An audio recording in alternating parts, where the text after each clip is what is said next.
अस्सलाम वालेकुम वरहमतुल्लाहि वबरकातुहू। गाइस, उम्मीद करते हैं कि आप खैर आफियत से होंगे।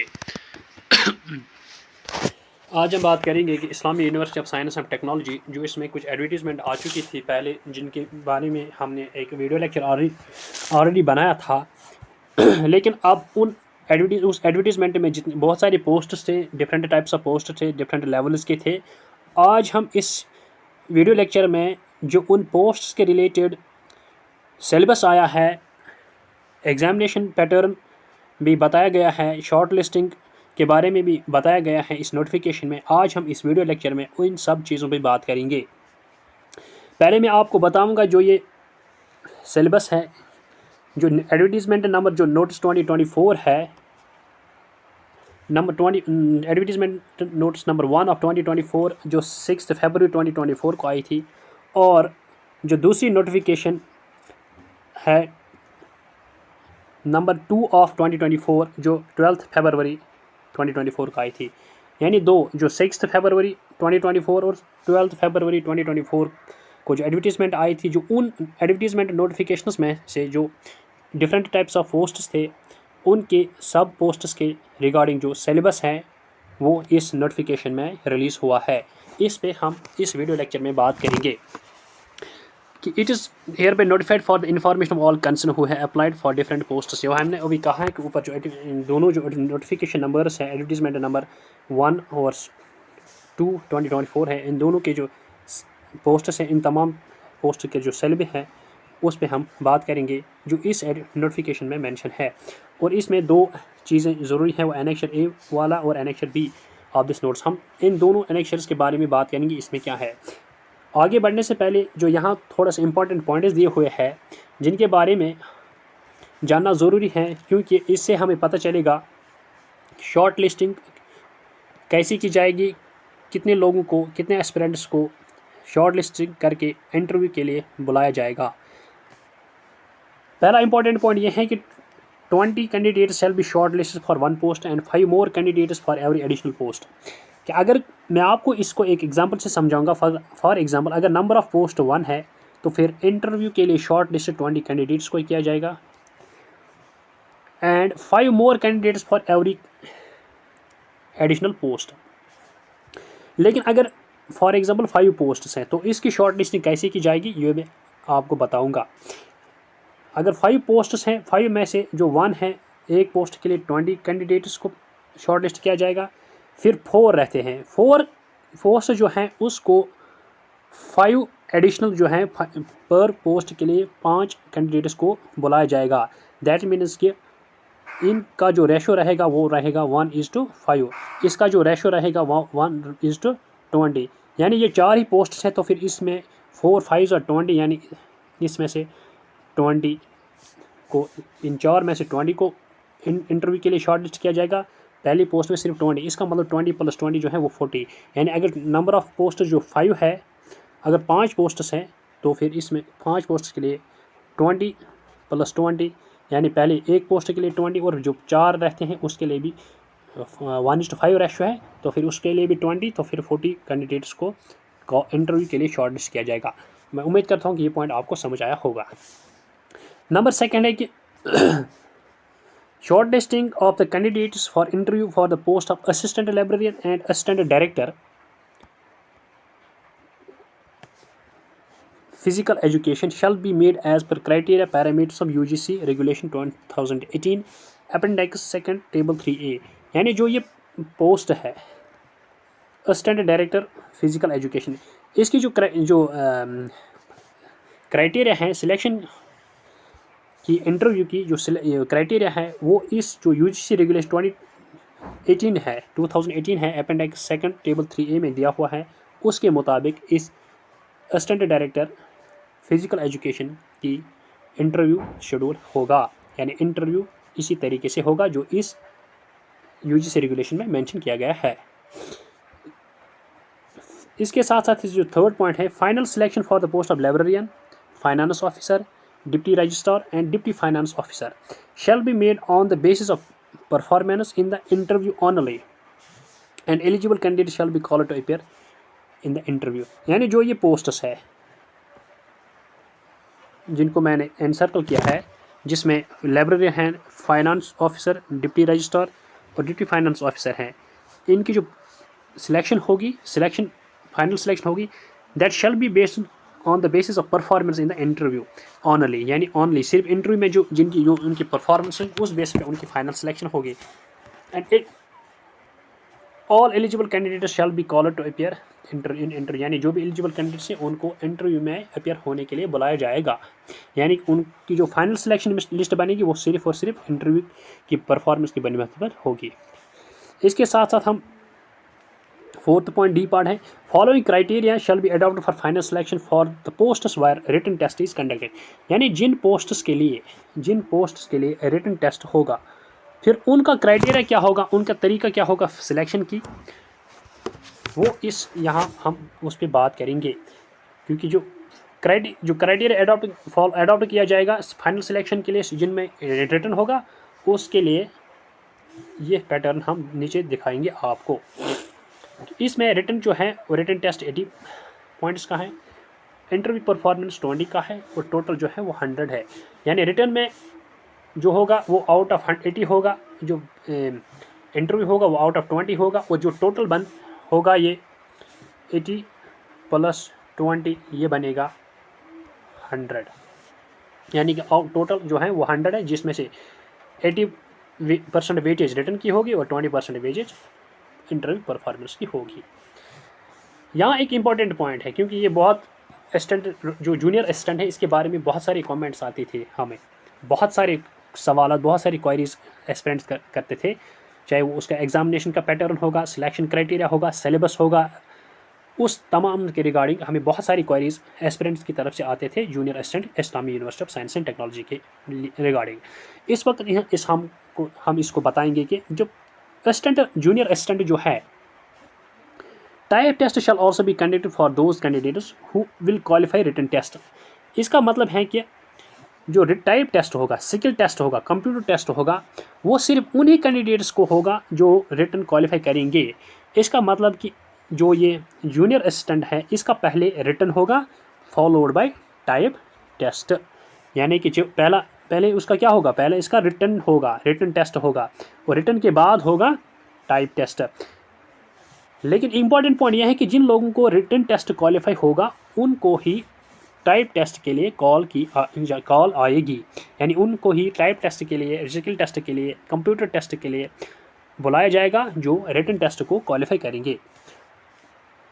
Only those candidates who will qualify type test shall be only those candidates who will qualify the type test shall be considered for the interview, यानी कि जो रिटन टेस्ट क्वालिफाई करेंगे उनको टाइप टेस्ट के लिए बुलाया जाएगा, जो टाइप टेस्ट को क्वालिफाई करेंगे सिर्फ उन ही एस्पिरेंट्स को इंटरव्यू के लिए बुलाया जाएगा। यानी कि पहले आपको क्या करना है, सबसे पहले रिटन क्वालिफाई करना है, जब रिटन क्वालिफाई होगा वो फिर इंटरव्यू में जाएंगे, टाइप टेस्ट में जाएंगे, जब जिनको टाइप टेस्ट क्वालिफाई होगा फिर उनको ही इंटरव्यू के लिए बुलाया जाएगा। यानी कि ये 3 स्टेजेस में होगा, पहले रिटन होगा, उसके बाद टाइपिंग टेस्ट होगी और उसके बाद इंटरव्यू होगा। सिर्फ इंटरव्यू उनका ही होगा जो टाइप टेस्ट क्वालिफाई करेंगे, टाइप टेस्ट उनका ही होगा जिनका रिटन क्वालिफाई होगा।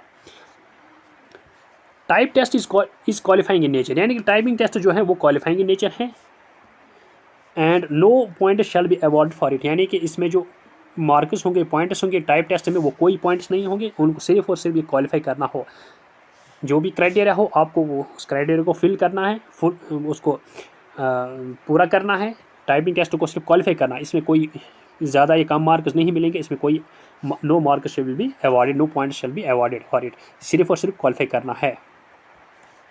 Further, the criteria for qualifying type test is typing speed 35 words per minute with 90% accuracy, यानी इसमें जो 2 क्राइटेरिया बताई गई हैं टाइपिंग टेस्ट क्वालिफाई करने के लिए, 2 क्राइटेरिया है। एक है कि जो स्पीड ऑफ वर्ड्स हैं वो 30 होनी चाहिए, पर मिनट होनी चाहिए 30, साथ होनी चाहिए 90% एक्यूरेसी ऑन कंप्यूटर, यानी कि टाइपिंग टेस्ट ये कॉमन सेंस से कंप्यूटर पे होगा, लेकिन इसमें जो इंपॉर्टेंट पॉइंट है वो है स्पीड 35 वर्ड्स पर मिनट होनी चाहिए और 90% एक्यूरेसी होनी चाहिए। जिन बच्चों को ये 2 चीज़ें क्वालिफाई होंगे, या जो एस्पिरेंट्स इन 2 चीज़ों को पूरा करेंगे, इन चीज़ों को पूरा उतरेंगे, तो फिर उनको रिटन टाइपिंग टेस्ट क्वालिफाई होगा, फिर उनको कंप्यूटर इस इंटरव्यू के लिए बुलाया जाएगा। हमने ऊपर कहा था कि इसमें दो एनेक्शर ए भी है और एनेक्शर बी है। इन दोनों एनेक्शर्स में सिलेबस दिया हुआ है। अब हम यहाँ बात करते हैं कि जो पहले एनेक्शर हैं इसमें हम देखते हैं कि इसमें क्या मेंशन है, क्या सिलेबस है। लेकिन आप ध्यान से सुनिए कि इस सिलेबस में थोड़ा सा टिपिकल पॉइंट्स हैं कुछ जिनको जानना और समझना बहुत ज़रूरी है, क्योंकि इसमें बहुत सारी पोस्ट्स हैं, बहुत डिफरेंट टाइप्स ऑफ पोस्ट हैं, डिफरेंट लेवल और डिफरेंट कैडर के पोस्ट्स हैं। इसलिए एनेक्शर ए और एनेक्शर बी में सिलेबस दिया गया है। फिर इन एनेक्शर ए और एनेक्शर बी को कुछ पार्ट्स में डिवाइड किया गया है। इसलिए आपको इन चीज़ों को ध्यान से समझना है कि पार्ट ए में क्या है और डोमेन नॉलेज क्या होती है, कि एनेक्शर ए और एनेक्शर बी में क्या क्या सिलेबस है, किस किस पोस्ट के लिए ज़रूरी आपको समझना है। आप ध्यान से इस वीडियो लेक्चर को सुनिए और समझिए। अब हम बात करेंगे जो एनेक्शर ए है, इसमें है कि syllabus for the post of assistant registrar, assistant finance officer, training and placement officer, manager CIED, assistant manager CIED, advertised wide advertisement number 124 यानी 6 फरवरी 2024 एंड 12 फरवरी 2024। यानी कि इसमें इंपॉर्टेंट जो है वो ये है कि इसमें जो एनेक्शर ए है इसमें कौन कौन से पोस्ट कवर होते हैं। Assistant registrar, assistant finance officer, training and placement officer, manager CIED, assistant manager CIED, बस ये पोस्ट हैं। अब इसमें देखते हैं कि पहले जो ये है कि पार्ट ए में है। पार्ट ए में जो है इसमें मैक्सिमम मार्क जो है वो 30 है, मैक्सिमम मार्क्स 30 है, लेकिन जो मिनिमम है यानी क्वालिफाइंग मार्क्स वो है 15। यानी मैक्सिमम मार्क्स 30 है लेकिन क्वालिफाइंग मार्क्स कितने 15। इसका मतलब कि 50% आपको मिनिमम मार्क्स इसमें लाने हैं ताकि आपका ये एग्ज़ाम क्वालिफाई होगा। यानी 50% क्वालिफाइंग है।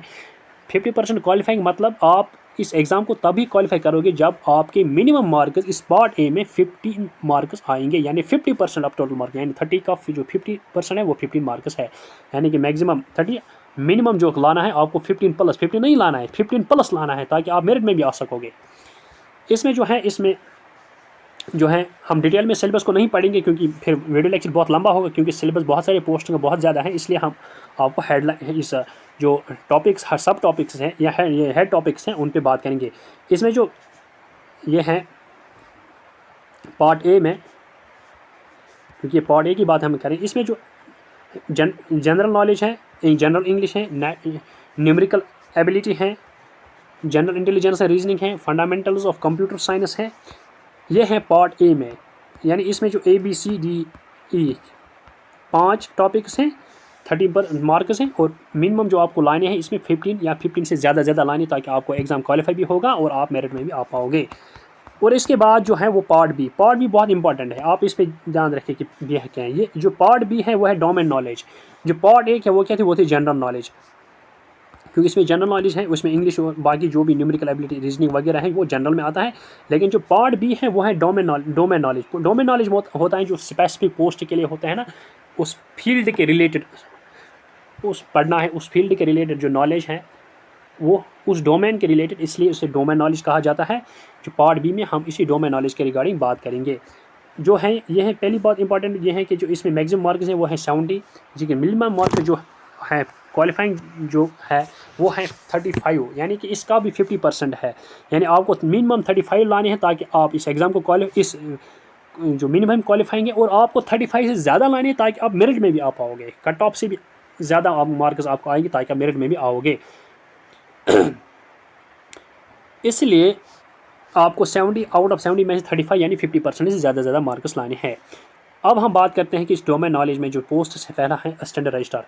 जो असिस्टेंट रजिस्ट्रार के लिए क्या क्या सिलेबस है उसमें हम थोड़ा सा बात करेंगे इसमें, क्योंकि ये डोमेन नॉलेज है। ये आपको असिस्टेंट रजिस्ट्रार के रिगार्डिंग पढ़ना है, उसकी जो जुरिडिक्शन होगी, उसकी जो रिस्पॉन्सिबिलिटीज़ होगी, उसकी जो के रिलेटेड जो भी डोमेन उसमें आता है उसके रिलेटेड आपको पढ़ना होगा।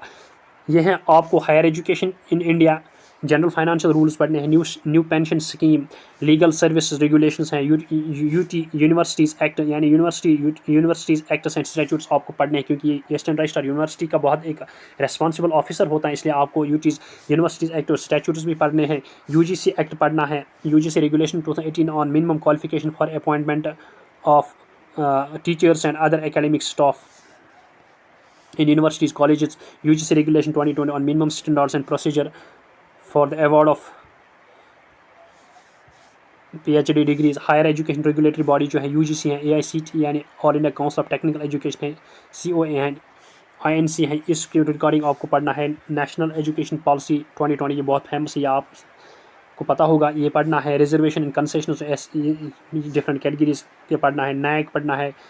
Right to information act 2005, government e market place office procedure and office management, university ranking, ERP university management system, ये आपको पढ़ना है असिस्टेंट रजिस्ट्रार के लिए।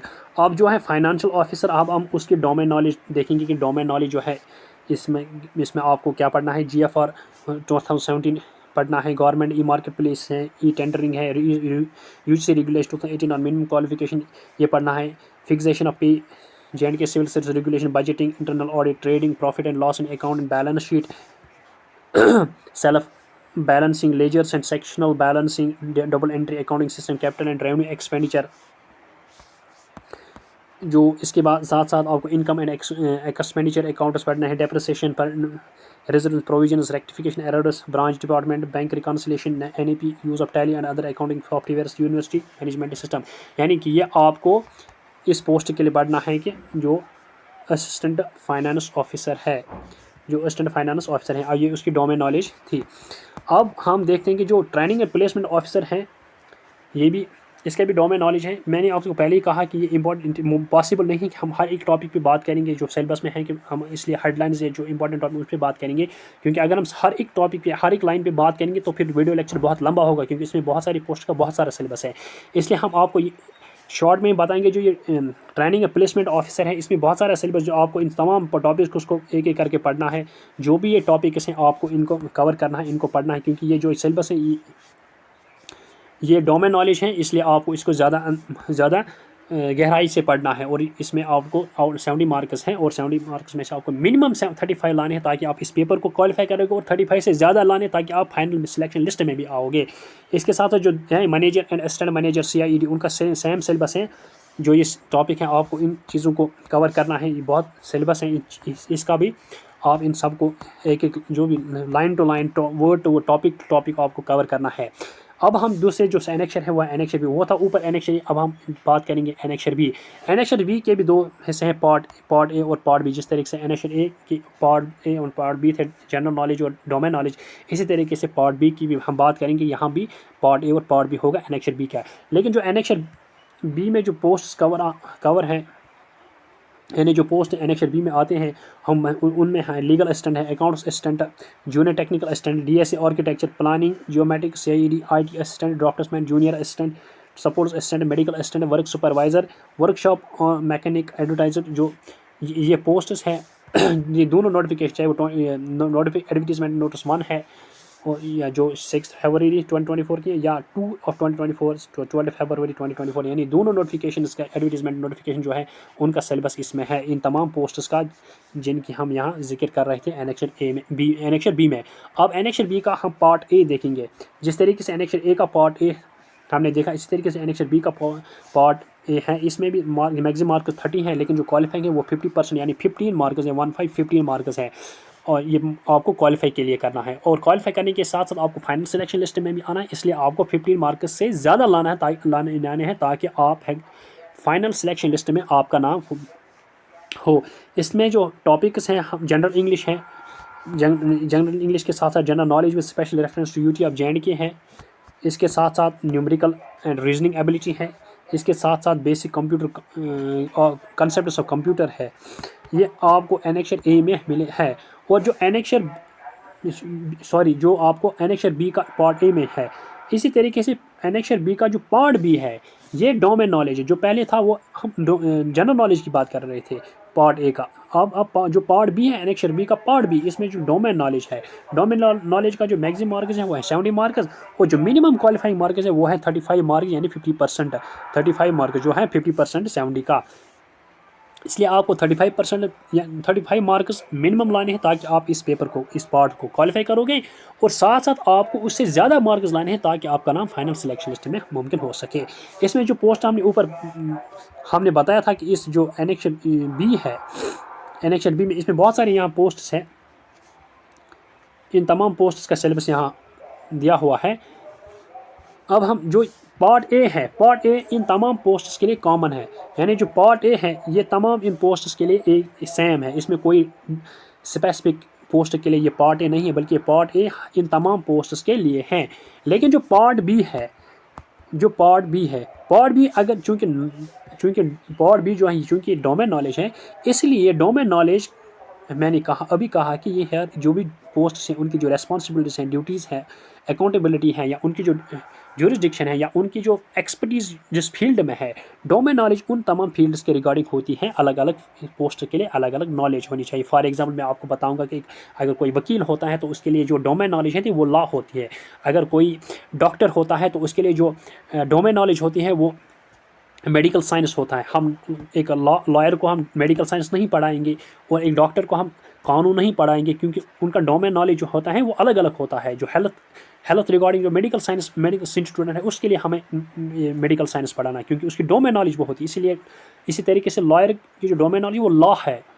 इसी तरीके जो यहाँ डिफरेंट पोस्ट हमने दिखाए आपको, उनकी जो डोमेन नॉलेज है वो अपने अपने फील्ड की नॉलेज होती है। इसी तरीके से आप जो ड्राफ्ट्समैन है, ड्राफ्ट्समैन की जो है वो टेक्निकल ड्राइंग है, सर्वेइंग इन सिविल इंजीनियरिंग है, मेजरमेंट एंड एस्टिमेशन है, कंप्यूटर एप्लीकेशंस है और मैथमेटिक्स है। ये उसकी डोमेन नॉलेज है। इसके बाद जो है जो मेडिकल असिस्टेंट के जो बहुत सारे यहाँ टॉपिक्स दिए हुए हैं, ये उनको हम एक एक करके बात एक्सप्लेन नहीं कर सकेंगे क्योंकि वीडियो लंबा होगा। ये उसकी मेडिकल असिस्टेंट की जो डोमेन नॉलेज है, ये इसका सिलेबस है। इसके साथ साथ सपोर्ट असिस्टेंट, जो सपोर्ट असिस्टेंट है उसकी जो डोमेन नॉलेज है, इसमें introduction and meaning, definition, scope of physical education है, educational technology and methods of teaching and physical education है, काइनेसियोलॉजी एंड बायो मैकेनिक्स है, measurement and evaluation physical education, supports training है, supports psychology and sociology है, supports medicine physiotherapy and rehabilitation है। इसके साथ साथ supports management है, concepts of yoga है, knowledge of supports and games है। ये सपोर्ट्स असिस्टेंट जो है ये इसके डोमेन नॉलेज के टॉपिक्स हमने सिलेबस में है वो हमने बताया है। इसके बाद जो अकाउंट असिस्टेंट हैं, बहुत इंपॉर्टेंट पोस्ट हैं, बहुत इंपॉर्टेंट सिलेबस भी हैं, बहुत सारे बच्चों ने पढ़ा होगा। फाइनेंस अकाउंट असिस्टेंट के जो फाका एग्ज़ाम था उसमें का सिलेबस और इसका सिलेबस तकरीबन सेम है पार्ट बी का। इसमें आपको ये बहुत सारे टॉपिक्स हैं, सारी एक एक करके एक्सप्लेन नहीं कर सकते, एक एक करके नहीं बता सकते, लेकिन जो ये टॉपिक्स हैं ये सारी इसमें कवर होती है, इसका सिलेबस है। और इसमें से थोड़ा सा कुछ टॉपिक्स एक्स्ट्रा है वो यहाँ भी है, आपको इन सबको कवर करना है। इसके साथ साथ जो JTA junior technical assistant CIED जो है, इसमें technical knowledge and business and management skills हैं, entrepreneurship and startup concept and project development and management है, IRP है। ये सारे जो टॉपिक हैं ये जूनियर टेक्निकल असिस्टेंट CID जो हैं CIED जो है इसके पोस्ट्स के सिलेबस है।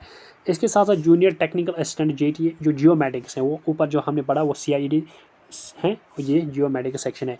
इसमें जो सिलेबस है वो है remote sensing platforms and sensors हैं, fundamental of geographic indication system है, डिजिटल कार्टोग्राफी है। इसके साथ साथ फोटोग्रामेट्री है, surveying and global positioning system है जिसे GPS कहते हैं, fundamental of digital image processing है, एडवांस्ड डिजिटल इमेज प्रोसेसिंग है। इसके साथ साथ माइक्रोवेव रिमोट सेंसिंग है, hyper spectral remote sensing and lidar है, geo special data management and analysis है। ये इसके बाद जो पोस्ट है वो है JTA यानी जूनियर टेक्निकल असिस्टेंट प्लानिंग। ऊपर हमने जियोमेटिक्स का पढ़ा, अब इसमें जो है वो प्लानिंग का है JTA। इसमें प्लानिंग थ्योरी एंड टेक्निक्स हैं, urban sociology and economics of planning है, इसमें एनवायरनमेंट प्लानिंग है, साइट एंड लैंड डेवलपमेंट है, हाउसिंग एंड कम्युनिटी प्लानिंग है। इसके साथ साथ प्रोजेक्ट फॉर्मुलेशन एंड इम्प्लीमेंटेशन है, प्लानिंग लेजिस्लेशन लीगल फ्रेमवर्क है, ट्रैफिक ट्रांसपोर्टेशन प्लानिंग है, planning for disaster risk mitigation and management है, planning and management of informal sectors है। इसके बाद जो पोस्ट है जिसकी बात करें वो है IT असिस्टेंट का मतलब है कि IT असिस्टेंट में जो सिलेबस है, सिलेबस के टॉपिक्स हैं वो है बेसिक्स ऑफ इन्फॉर्मेशन टेक्नोलॉजी है, कंप्यूटर डिजिटल कंप्यूटर प्रिंसिपल्स हैं, कंप्यूटर ऑर्गेनाइजेशन एंड आर्किटेक्चर यानी प्रोसेसर्स ये है, programming, data structures and database है, कंप्यूटर नेटवर्क्स है, मल्टीमीडिया है।